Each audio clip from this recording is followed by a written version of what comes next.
আপনাদের সাথে শেয়ার করব আলুর রেসিপি। আমি কিছু আলু এভাবে চৌকো করে কেটে নিয়েছি। আপনারা ভালো করে দেখুন আমি কিভাবে আলুগুলো কেটে নিচ্ছি। আমি খুব আস্তে আস্তে আলুগুলো কেটে দেখাচ্ছি আপনাদের বোঝার জন্য। দেখুন এভাবে আলুগুলো এক পাশ থেকে কেটে নিয়েছি। এখন বিপরীত পাশে ঘুরিয়ে আবার এগুলিকে কেটে নিব। কেটে নেওয়া হয়ে গেলে দেখুন কতটা সুন্দর হয়েছে এভাবে।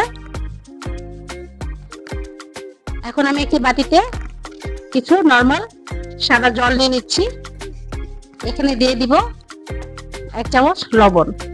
লবণটাকে ভালো করে মিশিয়ে এখানে একে একে সবগুলো আলুকে আমি 10 মিনিটের জন্য ভিজিয়ে রাখবো। 10 মিনিট ভিজানো শেষ। এখন আমি এগুলিকে টিস্যু দিয়ে ভালো করে মুছে নিব, যেন এখানে কোনো রকম জল না থাকে। একে একে সবগুলো আলু আমি মুছে নিয়েছি। আপনারাও চেষ্টা করবেন ভালো করে মুছে নেওয়ার জন্য।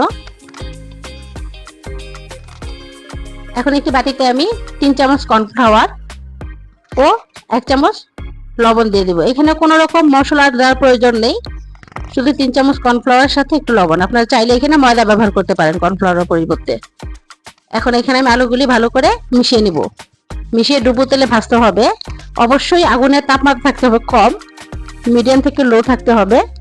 রেখে আমি 5 থেকে 10 মিনিটের মতো এটাকে খুব কম আঁচে ভেজে নেবেন। দেখুন কত সুন্দর হয়েছে ভাজাগুলি আমার। এবার একবার খেয়ে দেখবেন, খুবই ভালো লাগবে। আশা করি বাচ্চাদেরও খুব পছন্দ হবে।